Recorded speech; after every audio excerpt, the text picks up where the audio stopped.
الحمد لله رب العالمين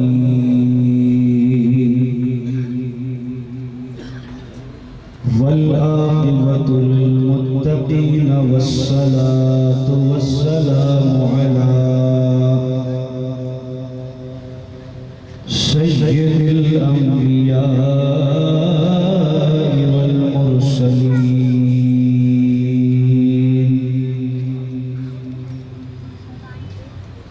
أما بعد فأعوذ بالله من الشيطان الرجيم بسم الله الرحمن الرحيم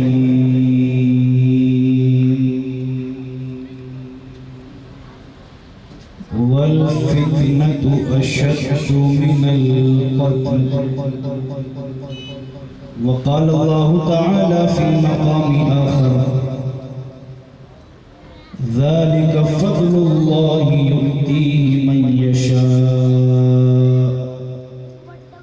صدق الله العظيم وبلغنا رسوله النبي الكريم الأمين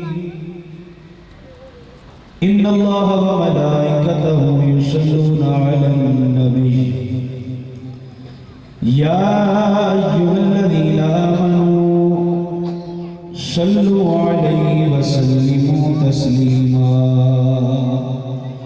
بلند آواز سے درود پاک پڑھیے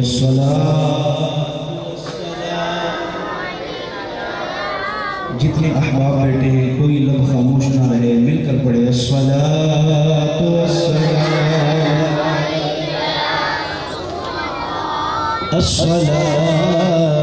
والسلام عليك يا حبيب الله الصلاة والسلام عليك يا نبي الله أصحابك يا نور الله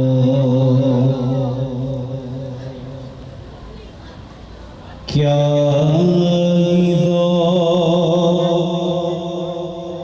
افزا شفاعت ہے تمہاری واہ کیا غزو افزا شفاعت ہے تمہاری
اپنے پیارے کی سواری واہ واہ کیا ہی تصویر اپنے پیارے کی سواری واہ واہ اور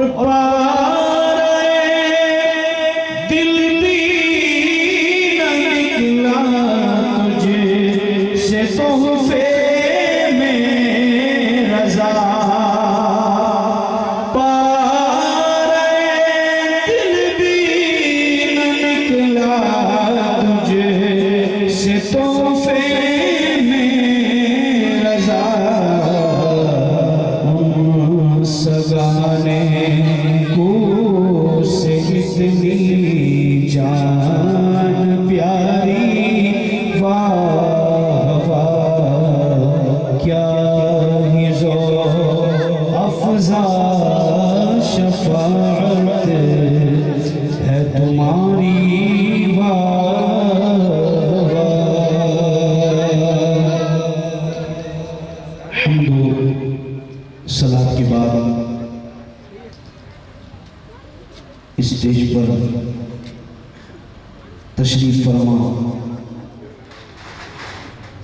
تمام علماء کرام و شخصیات اہل سنت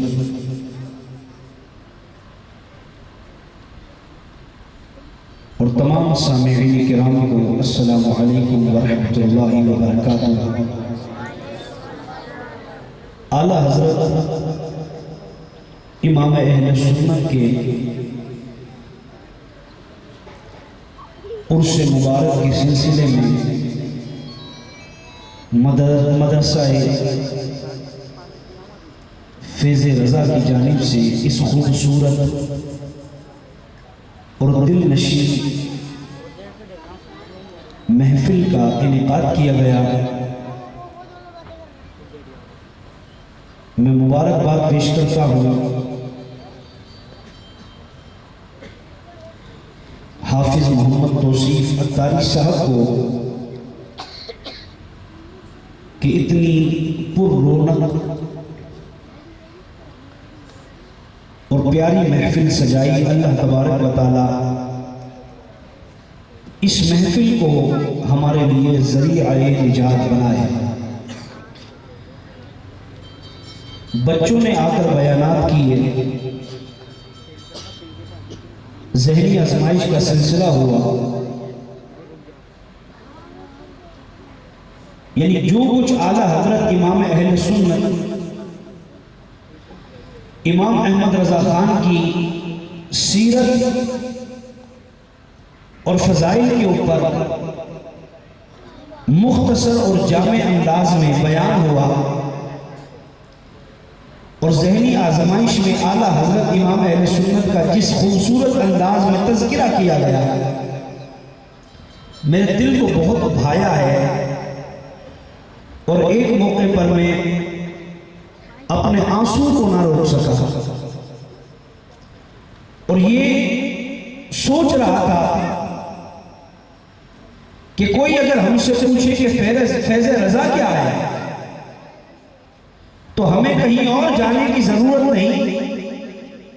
دلائل تو فیض رضا کے بہت ہے کہ رضا کا فیضان آج بھی جاری ہے، لیکن ایک بہت بڑی دلیل یہ ہے کہ جس ہستی کو گزرے ہوئے 100 سال گزر گئے، اس ہستی کا 100 سال کے بعد بھی جگہ جگہ پر تذکرہ ہونا اس بات پر دلیل ہے کہ وہ ہستی اگرچہ دنیا سے ظاہری طور پر چلی گئی لیکن اپنے پیچھے علم کا نور چھوڑ کر چلی گئی۔ اللہ تبارک و تعالی مرتے دم تک ہمیں اعلیٰ حضرت کی غلامی میں استقامت عطا فرمائے۔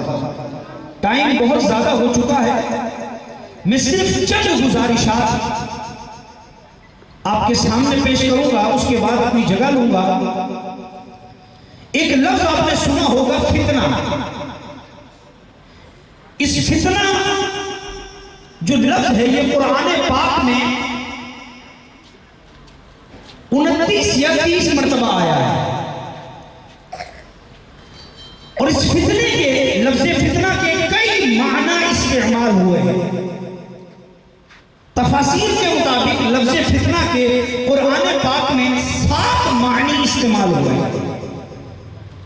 لفظ فتنہ کو گمراہی بھی کہا جاتا ہے اگر معنی کو دیکھا جائے، اسی طرح فساد اور ہنگامہ اس کو بھی فتنہ کہا جاتا ہے، آزمائش اس کو بھی فتنہ کہا جاتا ہے، امتحان اس کو بھی فتنہ کہا جاتا ہے۔ اسی طرح کئی اور معنی قرآن پاک میں 7 معانی کے اندر لفظ فتنہ استعمال ہوا ہے۔ فتنے کی علماء نے 2 قسمیں کی ہیں، بڑی اہم بات۔ ایک ہے فتنہ اصغر اور ایک ہے فتنہ اکبر۔ فتنہ اصغر مینز چھوٹا فتنہ، فتنہ اکبر مینز بڑا فتنہ۔ جب سے دنیا بنی ہے، جب سے دنیا بنی ہے، حضرت آدم علیہ السلام سے لے کر آج تک اللہ تبارک و تعالیٰ نے ہاتھ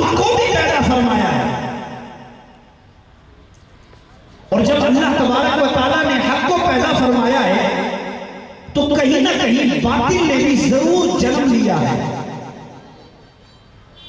حضرت موسیٰ حق لے کر آئے، فرعون باطل رستے پر تھا۔ اسی طرح حضرت ابراہیم حق لے کر آئے، نمرود باطل رستے پر تھا۔ اس طرح کئی اور انبیاء کرام حق لے کر آئے، ان کے مقابلے میں کبھی کوئی بادشاہ کھڑا ہوگا، کبھی کوئی پوری قوم کھڑی ہوگی، آخر میں جناب حضرت محمد مصطفیٰ صلی اللہ علیہ وسلم تشریف لائے۔ جب آپ اس دنیا میں تشریف لائے، آپ نے لوگوں کو اسلام کی دعوت دی، کئی لوگ آپ سے منسلک ہوئے اور کئی لوگوں نے فتنہ اور فساد برپا کرنا شروع کیا۔ فتنہ کس طرح کرتے؟ ابو لہب آپ کے سامنے آ گیا، ابو جہل آپ کے سامنے آ گیا، آپ دین کی تبلیغ کرتے، معاذ اللہ وہ گالیاں نکالتا، استغفر اللہ۔ ابو جہل مسلمانوں کے خلاف سازشیں کرتا، حضور کو قتل کرنے کی سازشیں کرتا، فتنہ و فساد برپا کرتا۔ لیکن یہ معاملہ چلتا رہا، یہاں تک کہ کافر کم ہو گئے اور مسلمانوں کی تعداد بڑھ گئی۔ جب حضور صلی اللہ علیہ وسلم کا وصال ہوا، ابو بکر صدیق تشریف لائے، مسند خلافت پر ابو بکر بیٹھے۔ جب ابو بکر بیٹھے تو دو بڑے فتنوں نے اپنا سر اٹھایا۔ ایک فتنہ جو منکرین زکوٰۃ کے نام سے اٹھا، اور دوسرا فتنہ جو منکرین ختم نبوت کے نام سے اٹھا۔ یعنی چند قبائل ایسے ہوئے، انہوں نے کہا زکوٰۃ اسلام کا رکن ہے ہی نہیں، زکوٰۃ کا اسلام سے کوئی تعلق نہیں۔ اور کچھ لوگوں نے کہا کہ زکوٰۃ اس وقت فرض تھی کہ جب رسول اللہ صلی اللہ علیہ وسلم ظاہری طور پر حیات تھے، اب زکوٰۃ کی فرضیت کا انکار ہو گیا، اور انکار کرنے والے کوئی 10 بندے نہیں، 20 بندے نہیں، سینکڑوں قبیلوں نے زکوٰۃ کا انکار کر دیا۔ ہم زکوٰۃ نہیں دیں گے، نماز کو مانتے ہیں، روزے کو مانتے ہیں، حج کو مانتے ہیں، سب چیز کو مانتے ہیں، زکوٰۃ کو نہیں مانتے۔ اور کئی فتنے ایسے ہوئے، کئی گاؤں اس فتنے میں مبتلا ہوئے۔ مسیلمہ کذاب نے نبوت کا دعویٰ کیا، کئی لوگ جو مسلمان تھے اس کو نبی مان کر مرتد ہو گئے۔ ابو بکر صدیق رضی اللہ تعالی عنہ نے صحابہ کرام کے ساتھ مل کر جنگ یمامہ لڑی، 1300 صحابہ کرام شہید ہوئے، کئی حافظ شہید ہوئے، کئی قرآن کے قاری چلے گئے، کئی عالم شہید ہوئے، لیکن مسیلمہ کذاب کے فتنے کو بھی ختم کیا اور منکرین زکوٰۃ کے فتنے کو بھی ختم کیا۔ فاروق اعظم کا دور آیا، مجوسیت کے فتنے نے سر اٹھایا۔ عثمان غنی کا دور آیا، بلوائیوں کے فتنے نے سر اٹھایا۔ مدینہ شریف کی زمین پر قتل و غارت کرنا چاہتے تھے، عثمان غنی نے جان دی، لیکن اس فتنے کو بے نقاب کیا اور ختم کیا۔ مولا حیدر کرار کا دور آیا، خارجیت کے فتنے نے سر اٹھایا۔ مولا حیدر کرار کے ذکر نے بلکہ مولا حیدر کرار نے اس فتنے کو ختم بھی کیا، بے نقاب بھی کیا۔ اور آگے چلیے، یزید کا دور آیا، یزیدیت کا فتنہ اٹھا، اور یہ فتنہ بہت بڑا فتنہ تھا، کیونکہ یزید کا صرف یہی پاپ نہیں ہے کہ اس نے حسین علیہ السلام کو شہید کیا، بلکہ یزید کا بہت بڑا جرم یہ بھی تھا، امام احمد بن حنبل کے مطابق اس نے بھائی اور بہنوں کے نکاح کو جائز قرار دے دیا تھا، تو اس کے فتنے نے سر اٹھایا۔ شراب نوشی عام، امام حسین نے اپنے 72 رفقا کے ساتھ کربلا کا سفر کیا، علی اصغر کو، علی اکبر کی، حضرت عباس علمدار کی شہادت ہوئی، لیکن یزیدیت کا فتنہ بے نقاب بھی ہوا، ختم ہوا۔ اور آگے چلیے، امام احمد بن حنبل کا دور آیا، قرآن جو کہ غیر مخلوق اللہ کا کلام اس کو مخلوق کہا جانے لگا۔ امام احمد بن حنبل نے اپنی جان دی اور فتویٰ دے دیا کہ قرآن مخلوق نہیں غیر مخلوق۔ اس فتوے کی روح سے بادشاہ نے امام احمد بن حنبل کو جیل میں ڈالا، آپ کو کوڑے مارے گئے، مسلسل کئی سال تک آپ کو جیل میں ڈالا گیا۔ امام احمد بن حنبل نے اس فتوے کو بے نقاب بھی کیا، ختم بھی کیا، جیل کاٹی، لیکن اپنا سر باطل کے سامنے نہیں جھکایا۔ تھوڑا اور آگے چلے، اکبر کا فتنہ آیا، اس نے نیا دین بنایا اور دین کے نام پر اس نے مسلمانوں میں کفر کو عام کیا، اس نے مسلمان اور ہندوؤں کے نکاح کو جائز قرار دیا۔ وہاں پر ایک اور محدث آیا، حضرت شیخ محقق شیخ احمد سرحدی، حضرت مجدد الفسانی آئے، اکبر کے فتنے کو بے نقاب کیا۔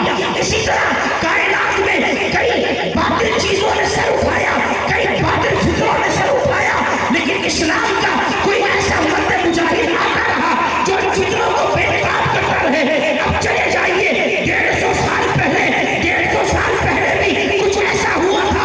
اللہ اکبر، فکروں نے اپنا سر اٹھایا، ایک فکرہ نہیں، 2 فکرے نہیں، 3 فکرے نہیں، 4 فکرے نہیں، 100 نہیں، ہزاروں فکروں نے سر اٹھایا۔ اور فکرہ بھی ایسا نہیں کہ کافر کر رہے ہیں، بلکہ ایسے فکرے جو مسلمان کا لبادہ اوڑھ کر، جبہ و دستار پہن کر، داڑیاں رکھ کر مسلمانوں کے دلوں سے عشق رسول کو نکال رہے تھے۔ کوئی کہہ رہا تھا حضور کا علم جانور اور پاگل جیسا ہے، کوئی کہہ رہا تھا مصطفیٰ پر سلام پڑھنا شرک ہے، کوئی کہہ رہا تھا قیام کرنا شرک ہے، کوئی کہہ رہا تھا عید میلاد النبی منانا بدعت ہے، کوئی کہہ رہا تھا 11ویں والے پیر کا تذکرہ کرنا بدعت ہے۔ کہیں قادیانیت اپنا سر اٹھا رہی تھی، کہیں عیسائیت اپنا سر اٹھا رہی تھی، اللہ اکبر، کہیں نیچری اپنے سر اٹھا رہے تھے۔ اسلام پر ہر طرف سے حملے ہو رہے تھے، مسلمانوں کا ایمان بڑے خطرے میں تھا۔ جو کامل ایمان تھے انہوں نے استغاثہ کیا گنبد خضرا کے مکی کی طرف، یا رسول اللہ، جب منکرین زکات تھے آپ نے ابو بکر کو پیدا کیا، یا رسول اللہ، جب مجوسی تھے آپ نے عمر کو بھیجا، یا رسول اللہ، جب بلوائی تھے آپ نے عثمان کو بھیجا، یا رسول اللہ، جب مولا علی تھے، جب خارجی تھے آپ نے مولا علی کو بھیجا، یا رسول اللہ، جب یزیدیت تھی آپ نے حسین کو بھیجا، یا رسول اللہ، جب اکبر کا فتنہ تھا آپ نے مجدد الفسانی کو بھیجا، یا رسول اللہ۔ آج بھی اسلام کے نام کو مٹایا جا رہا ہے، آج بھی اسلام کے نام لیوا اپنے آپ کو اسلام کا کہنے والے جبہ و دستار پہن کر مسلمانوں کو رسول اللہ سے دور کر رہے ہیں۔ یا رسول اللہ، اس امت پر کوئی نظر پڑ جائے، اللہ اکبر، لوگ دعائیں کرنے لگے، لوگوں کی دعائیں رنگ لائی، کریم مصطفیٰ کی نظر پڑی بریلی پر، نعرہ رسالت، نعرہ مصطفیٰ کی نظر پڑی بریلی پر، اور بریلی میں ایک ایسے رسول کا ظہور ہوا کہ جو بریلی میں رہنے والا تھا، لیکن اس کی شہرت کا ٹکا صرف بریلی میں نہیں، صرف ہندوستان میں نہیں، صرف پاکستان میں نہیں، بلکہ مشرق و مغرب میں بھی بج رہا تھا، جنوب و شمال میں بھی بج رہا تھا۔ جب ایسے امام کا ظہور ہوا تو مجھے کہنے دو، مجھے کہنے دو، احمد رضا فقط مولوی نہیں، احمد رضا فقط حافظ نہیں، احمد رضا فقط محدث نہیں، احمد رضا فقط مفسر نہیں۔ اگر احمد رضا کی آسان تعریف سننا چاہتے ہو تو سن لو، احمد رضا مصطفیٰ کے معجزے کا نام ہے اور 11ویں والے پیری کرامت کا نام ہے۔ احمد رضا مصطفیٰ کے معجزے کا نام ہے۔ بولو نا یار، آخر تک بولو نا۔ 25 سفر کی محفل ہے، اپنے اس محسن کو خراج تحسین پیش کرنے کی نیت سے ہی کہو سبحان اللہ۔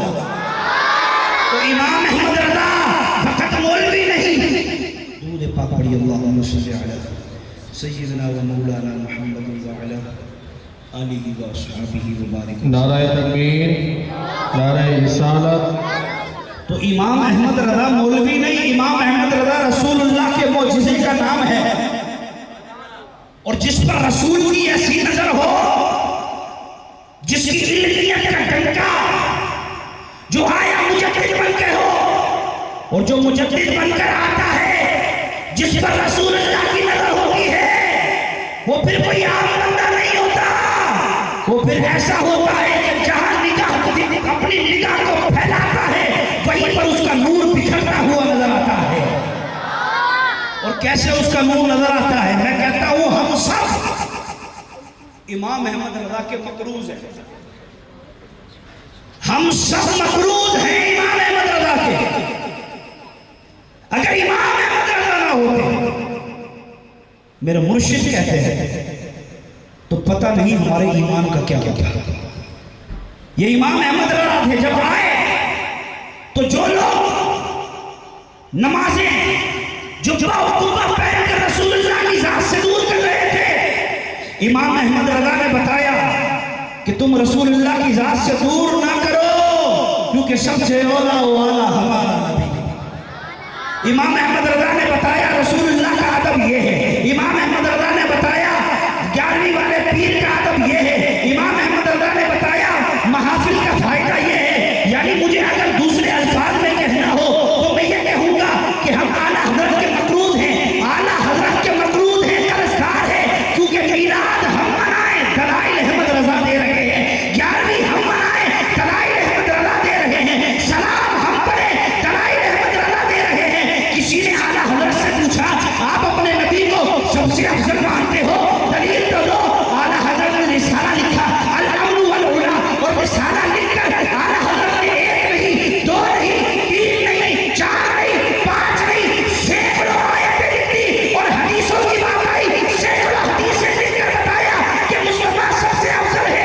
کسی نے سوال کیا یا رسول اللہ، کہ کسی نے سوال کیا اے امام احمد رضا آپ نبی کو نور مانتے ہیں، آپ کے پاس کیا دلیل ہے؟ امام احمد رضا نے 26 قرآن کی آیتیں، اللہ اکبر، اور 56 حدیث لکھ کر یہ ثابت کر دیا حضور نور ہے۔ کسی نے کہا آپ یا رسول اللہ مدد کہتے ہیں، کیا دلیل ہے؟ امام احمد رضا نے 11 آیتیں اور 145 حدیث لکھ کر یہ ثابت کیا یا رسول اللہ مدد کہنا بھی جائز ہے اور یا علی مدد کہنا بھی جائز ہے۔ تو ہمارے عقیدے کو بچانے والے کون ہیں؟ امام احمد رضا۔ تو ہم مل کر کیوں نہ کہیں بجے گا حشر تک ڈنکا امام احمد رضا کا، بجے گا، ہاتھوں کو اٹھا لے اپنے، بجے گا حشر تک ڈنکا امام احمد رضا کا، جہاں میں بولی ہے بالا امام احمد رضا کا۔ پھر ایک اور بات بتاؤ، کیونکہ اعلیٰ حضرت کی شخصیت فقط ایک محفل میں یا مجلس میں بیٹھ کر مکمل نہیں ہو سکتی۔ اعلیٰ حضرت تو کمال ہے، یہ تو ایک مختصر سی بات جو ٹوٹے ٹوٹے الفاظ کے ذریعے آپ کے سامنے کی گئی۔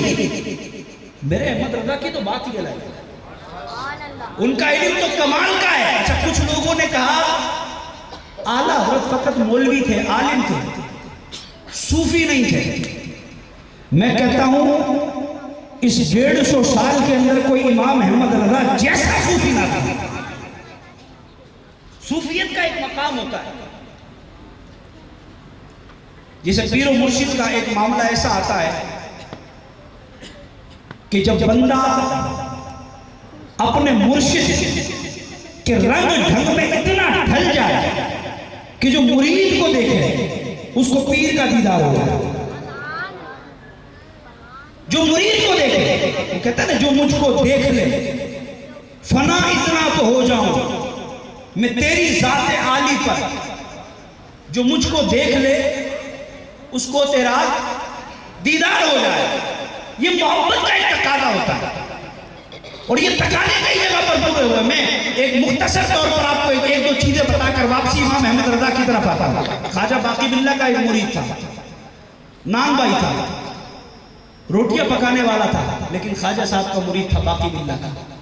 ایک مرتبہ رات کے 4 بج رہے، فجر سے پہلے کا وقت ہے، آرام سے نیند میں سویا ہوا ہے، خواجہ باقی باللہ کے مہمان آ گئے۔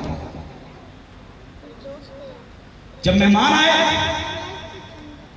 تو خواجہ باقی باللہ نے اس نان بھائی کو اٹھایا کہ اٹھو اور میرے مہمانوں کے لیے روٹیاں بنا۔ چپ کر کے کھڑا ہوا، چوں بھی نہیں کہا کہ یہ مہمانوں کے آنے کا ٹائم ہے، کھڑا ہوا، روٹیاں بنائی، روٹیاں بنا کر مہمانوں کے آگے رکھی، آگے رکھ کر جب مہمان کھانے سے فارغ ہو گئے، خواجہ باقی باللہ نے جب اپنے نان بھائی کا اتنا پیارا انداز دیکھا کہ اس کو میں نے رات کو 4 بجے اٹھایا، جو ایک تہائی رات کا وقت ہوتا ہے، اور اس وقت یہ اٹھ گیا، اس نے چوں بھی نہیں کیا، تو آپ کو جو ہے بڑی خوشی ہوئی۔ آپ نے اس مرید کو بلایا اور بلا کر کہا کہ آج تو نے میرا دل خوش کیا ہے، مانگ تو کیا مانگتا ہے؟ جب بھی کہتے ہیں اللہ والوں کو راضی کیا تھا، ان کی نگاہ جو ہے نا وہ زندگیاں بدل دیتی ہے۔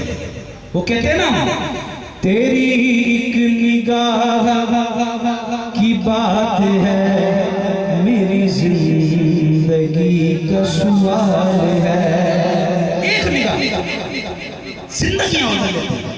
قسمت میں لاکھ پیج ہوں سوبل ہزار کا، یہ سیدھی گتھی ایک تیری سیدھی نظر کی ہے۔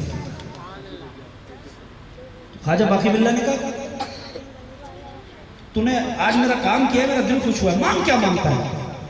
اس نے سوچا ہے آج ولایت کا سرتاج بڑے جوش میں ہے، مال کیا مانگنا فنا ہو جائے گا، گھر کیا مانگنا فنا ہو جائے گا۔ ہم تو کسی بابے کے پاس بھی جاتے ہیں، کہتے ہیں جناب روزی کے لیے دعا کرو، بے شرم ایمان کے لیے بھی کبھی دعا کروایا تھا۔ اعلیٰ حضرت امام علیہ سنت جب بھی کسی بزرگ کے پاس جاتے تھے تو اس سے سب سے پہلے یہ دعا کرواتے تھے کہ میرے ایمان کے لیے دعا کرو، اللہ میرا ایمان سلامت رکھے۔ تو اس نان بھائی نے کہا کہ اور کچھ نہیں چاہیے، بس اپنے جیسا بنا۔ خواجہ باقی باللہ نے کہا، بلکہ اس کو اپنے پاس بلایا اور 3 دن تک خواجہ باقی باللہ نے اس کو اپنے حجرے میں رکھا۔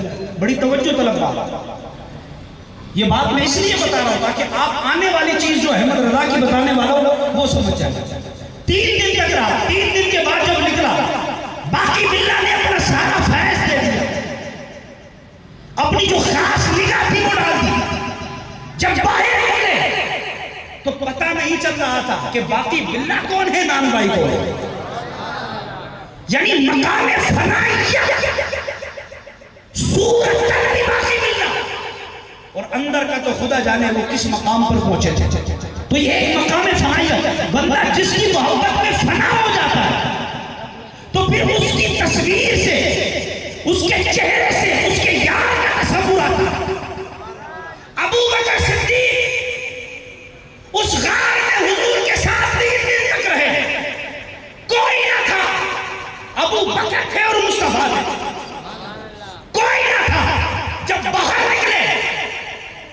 باہر نکلے تو بتا رہے تھے، بتانے والے جب 3 دن غار کے بعد باہر نکلے، لوگ پہچان نہیں پا رہے تھے ابو بکر کون ہے، محمد رسول اللہ۔ ایسا فیض مل گیا امام احمد رضا۔ اب سمجھئے گا یہ تصورات کہ بندہ کسی کی محبت میں اتنا فنا ہو جائے کہ اس کی تصویر سے اس کے یار کی شکل نظر آئے، اس کے چہرے سے اس کے یار کا تصور آ جائے۔ اللہ اکبر۔ امام احمد رضا سر پر چادر ڈالی ہوئی ہے اور ایک کلام لکھ رہے ہیں۔ اعلیٰ حضرت کے سارے کلام پیارے ہیں، ایک کلام لکھ رہے ہیں اور کلام بھی کتنا پیارا ہے، سناؤ کلام۔ اعلیٰ حضرت کلام لکھ رہے تھے، سر پہ سفید چادر، کلام لکھ رہے تھے، لم یاتی نظیرک فی نظر مثل تو نشد پیدا جانا۔ آگے کلام لکھا، البحر ولا والموج تغا من بے کو سطوفہ موری نیا پار لگا جانا یا شمس نظر تیلا لیلی جبا تیمہ رسی ارلے بکنی توری جود کی جل جل جھگنے رسی موری شب ہو کے دن ہو نہ جانا چار زبانوں میں کلام لکھا پھر لے کہتے ہیں بس خام نوائے رضا نہ یہ طرز میری نہ یہ رنگ میرا ارشاد احبہ نہ لکھا نہ چار اسرا پڑا جانا یہ پورا کلام لکھ کر کہتے ہیں نہ یہ طرز میری ہے نہ یہ رنگ میرا ہے یہ تو فقط کچھ لوگوں نے کہا تھا احمد رضا کا قلم اٹھ گیا تھا حضور کی نگاہ رحمت ہو گئی تھی یہ چار زبانوں میں کلام لکھ دیا امام احمد رضا یہ کلام لکھ رہے تھے ایک بوڑھی عورت امام احمد رضا کے پاس آتی ہے ضعیف العمر عورت امام احمد رضا کے پاس آتی ہے اور کہتی ہے او مولوی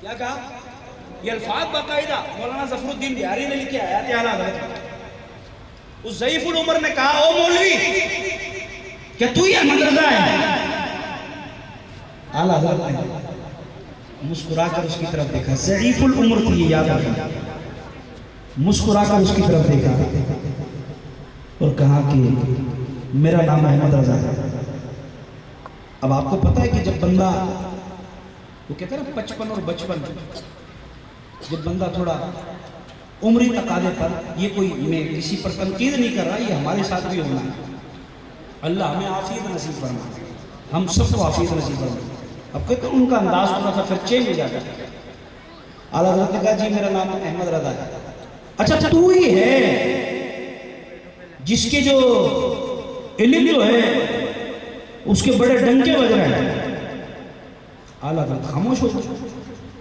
کچھ نہ کہا اچھا عاجزی بھی کمال کی تھی ہم کو تھوڑا سا کوئی عہدہ مل جائے یا تھوڑا سا کوئی علم تھوڑا سا میرے پاس آ جائے تو مجھ سے کوئی بات تو کر کے دکھائے اس طرح سے ابے شرم نہیں آتی تجھے نظر نہیں آ رہا تیرے سامنے اتنا بڑا عالم بیٹھا ایسے گفتگو کی جاتی ہے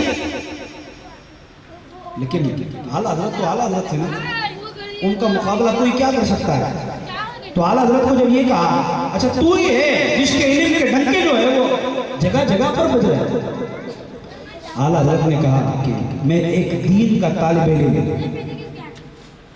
اس نے کہا اچھا تو عالم نہیں ہے اس نے کہا میں دین کا ایک طالب علم ہوں اور ایک بات یاد رکھنا یہ خواص اور عوام دونوں کے لیے نصیحت اعلیٰ حضرت فرماتے ہیں اعلیٰ حضرت اتنے بڑے عالم تھے 55 سے زیادہ علوم 55 سے زیادہ علوم ریاضی ایک علم ہے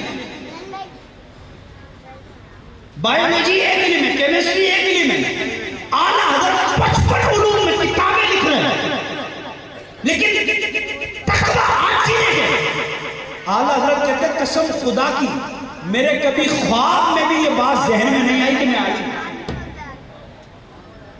خواب میں بھی میں نے نہیں سوچا کہ میں عالم ہوں تو امام احمد رضا پھر سوچا کیا ہے یہ اتنی نعتیں یہ فتاوی رضویہ یہ تفاسیر یہ محدث آپ بن کر حدیثوں کی شرح کر رہے ہیں آپ مفسر بن کر تفسیریں کر رہے ہیں یہ کیا ہے پھر آپ کہتے ہیں آپ نے خواب میں بھی اپنے آپ کو عالم نہ سوچا امام احمد رضا کے ایک زبان پر ایک ہی جملہ ہوتا تھا میں دین کا ایک طالب علم ہوں یہ ہے آج کس مقام پر بندہ پہنچا کس جگہ پر چاہے دینی چاہے دنیا میں آج ہی کو اپنا وہ کہتے ہیں خوگر بنا کر رکھے جس میں آجزی ہوتی ہے اللہ تبارک و تعالیٰ اس کو بلند درجہ عطا فرماتا ہے اس کا نظارہ دیکھنا ہے الیاس قادری کو دیکھو جی جاتی تصویر میرا مرشد ہے تو اعلیٰ حضرت آج ہی کہ میں دین کا ایک خادم ہے کہا کہ تو مولوی بھی بہت بڑا ہے پر میں تو تجھے اس وقت مولوی مانوں گی میں بڑے بڑے مولویوں کے پاس گئی میں تو تجھے اس وقت مولوی مانوں گی جب تو میرا ایک کام کر کے دے گا جب تو میرا ایک مسئلہ حل کر دے گا بڑی توجہ کر میں خواجہ باقی بلّہ والی بات دوبارہ ذہن میں کرواتا ہوں کہ وہ مقام فنائیت کہ بندہ کوئی اور ہو لیکن دوسرے کی محبت میں اتنا فنا ہو کہ اس کو دیکھ کر اس کے پیارے کا تصور آ جائے ابو بکر جب غار سے نکلے حضور کے ساتھ تو لوگ پہچان نہیں پا رہے تھے محمد رسول اللہ کون ابو بکر کون تھے پھر ابو بکر نے تعارف کروایا تھا یہ محمد رسول اللہ ہے وہاں پر پہچانا نہیں جا رہا تھا کہ کون باقی بلّہ ہے کون نام بھائی ہے اس عورت نے کہا اگر اتنا تم مولوی ہو اتنے بڑے مولوی ہو میں تو اس وقت مانوں گی جب میرا ایک مسئلہ حل کرو گے اللہ اکبر آپ بس میں ہوا، میرے علم میں ہوا، حل کر دوں گا۔ آپ نے سمجھا کوئی سوال پوچھے گی، سوال کا جواب دے دوں گا، کوئی فتویٰ دے گی، فتویٰ دے دوں گا، کوئی نعت کا بولے گی، نعت لکھ کر دے دوں گا۔ لیکن اس عورت کا سوال کتنا اعلیٰ تھا، وہ عورت بھی کوئی عام عورت نہیں تھی، میں تو کہتا ہوں وہ عورت بھی بڑی کمال جگہ پر آئی تھی اور سوال بھی بڑا کمال کیا تھا۔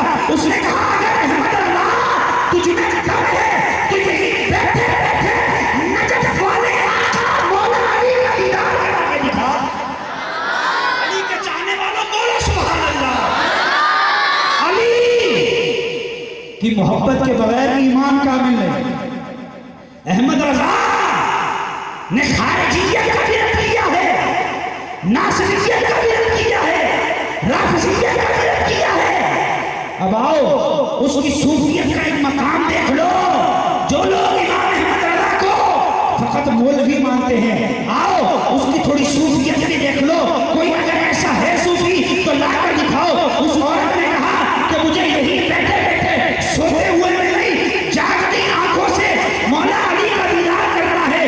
اللہ اکبر۔ آج کے دور میں ہم کسی مولوی کے پاس چلے جائیں اور جا کر کہیں جناب کوئی وظیفہ بتاؤ، میں فلانے بزرگ کو دیکھنا چاہتا ہوں، فلانے ولی کو دیکھنا چاہتا ہوں، فلاں نبی کو دیکھنا چاہتا ہوں، تو وہ بزرگ اگر کامل ہوگا کوئی وظیفہ بتا دے گا یا یہ کہہ دے گا کہ اچھے عمل کرو، وہ خود ہی تمہارے خواب میں تشریف لائیں گے۔ لیکن امام احمد رضا کو اس نے یہ نہیں کہا، اس نے کہا یہی کھڑے کھڑے بیداری کی حالت میں مولا علی کا دیدار کراؤ۔ اب بات ہوتی ہے، سوال تو اس نے کر دیا، اب بات ہے امام احمد رضا کی کہ امام احمد رضا اس کے سوال کو پورا کس طریقے سے کرتے ہیں۔ امام احمد رضا نے اس کے چہرے کی طرف دیکھا اور کہا وہ خاتون علی کو دیکھنا چاہتی ہے۔ اس نے کہا جی ہاں۔ امام اہل سنت نے سر پر جو چادر تھی اپنے چہرے پر ڈالی، جب چہرے پر ڈالی پھر دوبارہ چادر اٹھائی، جب چادر اٹھائی مریدین کہتے ہیں جب چادر ڈالی تو احمد رضا تھے، جب چادر اٹھائی تو نجف والے آقا مولا مشکل کھلا۔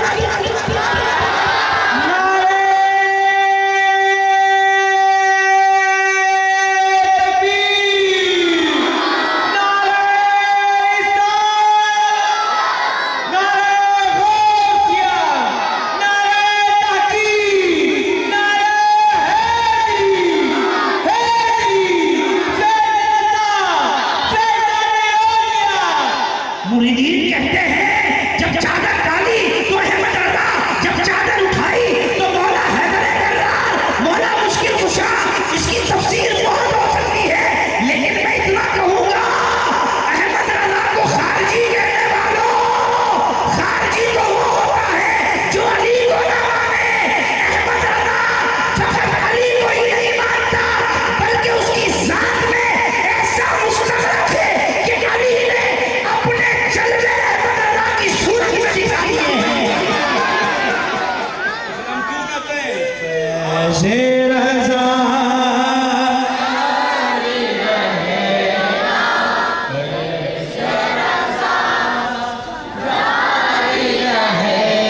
اور آخر میں یہ عہد کر لو، امام احمد رضا ہمارے محسن ہیں، جس کے محسن ہاتھ اٹھائے، احسان ہے نا، احسان ہے نا سب پر۔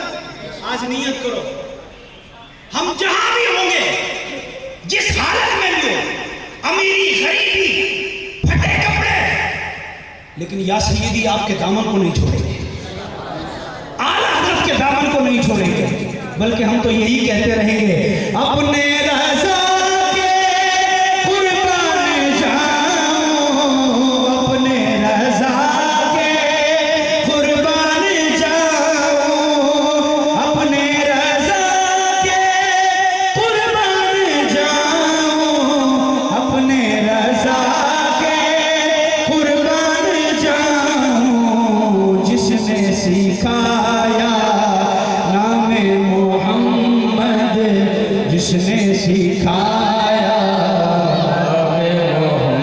تو رضا فخر بات ہو جاتے ہیں۔ ان کی باتوں کو مان لیں، ان کے طریق کو پکڑ لیں، انشاءاللہ ہمارے اندر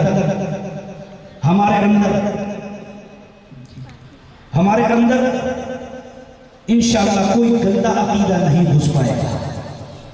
اور پھر آخر میں یہ اتنی خوبصورت محفل جو مدرسہ فیض رضا کی زیر اہتمام سجائی گئی ہے.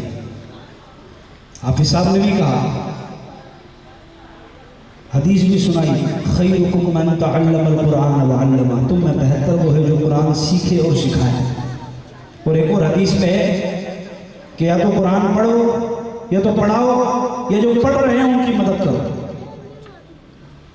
تو ہم یا تو پڑھیں، بلکہ ہو سکے تو تینوں ہی بن جائیں، پڑھ بھی لیں، پڑھا بھی لیں اور مدد کرنے والے بھی بن جائیں. جو پڑھ سکتے ہیں پڑھیں، جو پڑھا سکتے ہیں پڑھائیں. ورنہ ان دینی طلباء کے ساتھ اپنے رشتے کو مضبوط کر لو. اور یہی وہ طریق ہے جو اعلیٰ حضرت امام اہل سنت کے وصایا شریف میں لکھا ہوا ہے.